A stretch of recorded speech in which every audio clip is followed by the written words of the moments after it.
Self-regulation is key. One of the biggest examples of what appears to be disjointed, but is actually a carefully crafted narrative, is what the world lived through all of 2020 and is still enduring. The Battle for Your Mind, written by Dick Sutphin, outlines 6 conversion techniques used by cults to gain converts. All of these techniques have been used on the world during this ritual. The following are 6 primary techniques used to generate the conversion to a cult or organization. All these must be preceded by isolation, intimidation, deprivation, and indoctrination.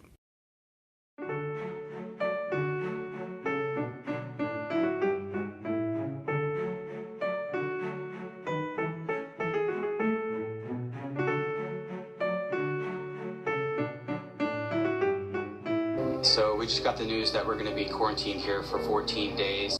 The reason for this is to alter internal chemistry, which generates anxiety and causes at least a slight malfunction of the nervous system, which, in turn, increases the conversion potential.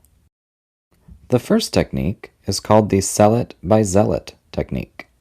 The new converts are zealots. In this case, the first converts were celebrities and media doctors.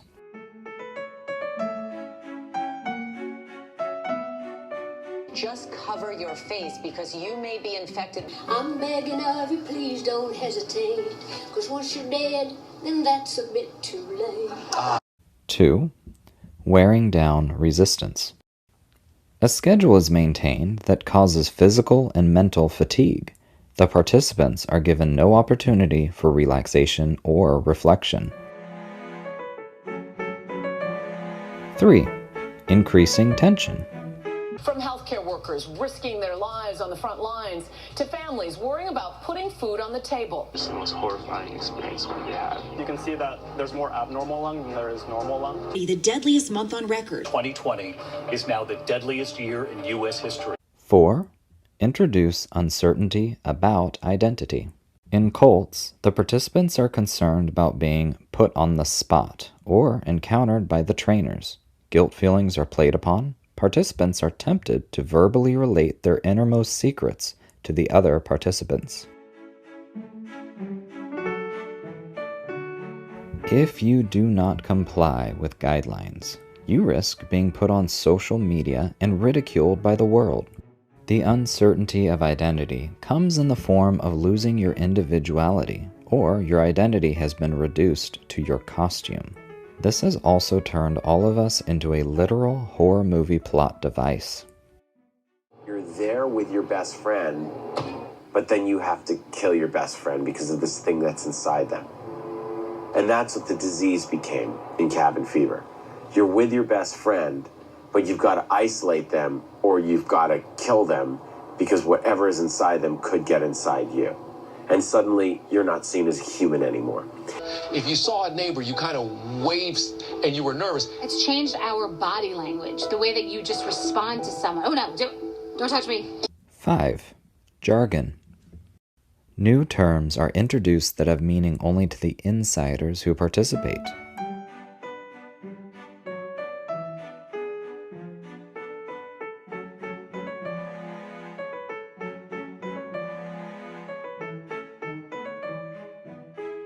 Vicious language is also frequently used, purposely, to make participants uncomfortable. 6. Lack of humor. The final tip-off is that there is no humor in the communications. About a dozen of these refrigerator trucks lined up to hold the dead.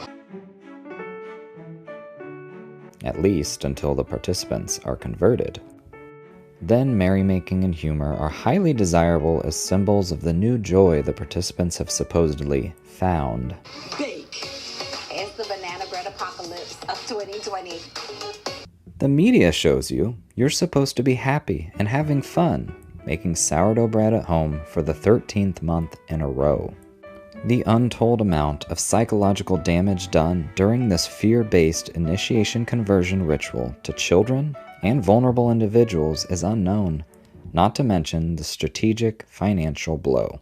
What many consider to be random proves itself as being methodically organized and executed.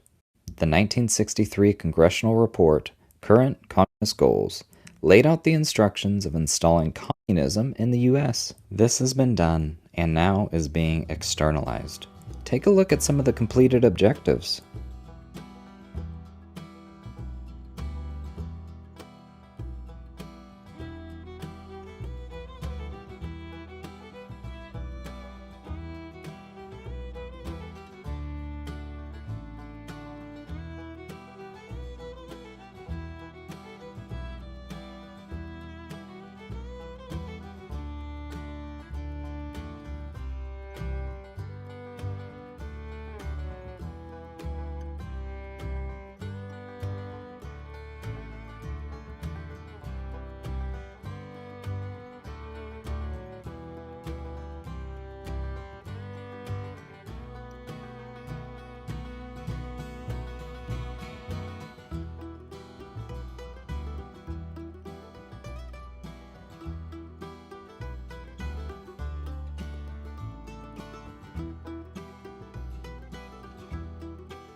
It's one giant conversion tactic.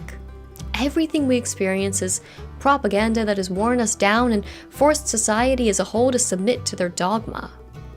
I discussed this idea in my Mind Game series.